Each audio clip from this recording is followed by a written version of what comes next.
Well, are you a cat person or a dog person? Our friend and licensed therapist and relationship coach Chris Kniffen says certain personality traits can be associated with cats and dogs, at least according to a Ball State University study. Welcome back to Great Day. Thank you for having me. So the study found that, and these were college-aged respondents, the study found that these pet owners felt that their personalities related to their dog or their cat, right? Yeah, that's what it is. I think people typically think a person's either a cat person or a dog person, and that's just how it is. But what they found is that people gravitate to animals and pets with traits that they typically associate with themselves. In other words, when they interviewed 266 people, they found that the majority of cat owners identified themselves with personalities like felines. They felt they were less submissive and more independent. And most of the dog owners found themselves and described themselves to be dominant and friendly. And direct. And direct. And cat people felt they were kind. Although I'm a cat person, I'm very direct, Carol. But you also have a dog. I do now. So are people who have cats and dogs,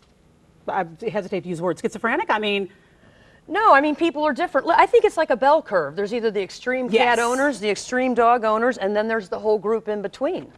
Now, and we want to talk about dating too. Okay. Because if she has dogs and he has cats, the study says, if you get over it, move on. But I just find that to be kind of cut and dried. Well, I don't think it's so much about that because there's an implication everybody's an animal person there. And then I think that gets into relationships and how do you work out the differences.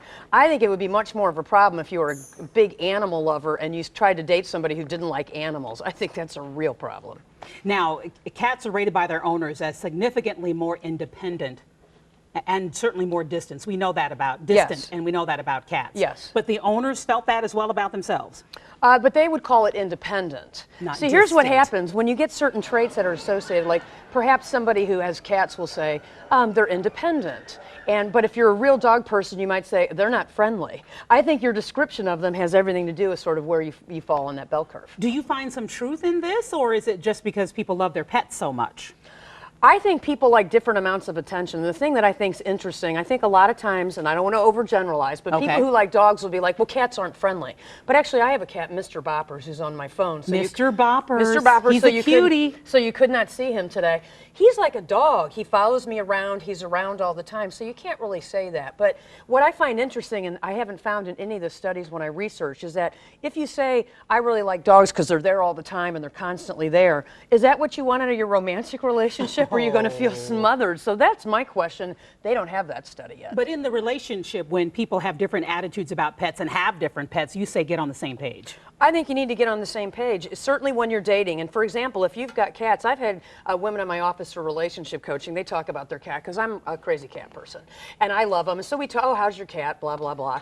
And what happens is they'll come in and mention that they're on a date. Well, he's really great, but he doesn't like cats or he's allergic to cats. I think that's a problem right off the bat, and I probably wouldn't even start that. Oh my. All right, Chris, thank you very much. And by the way, there are dating websites for people who love pets. We're going to link those websites to greatdaystlouis.com.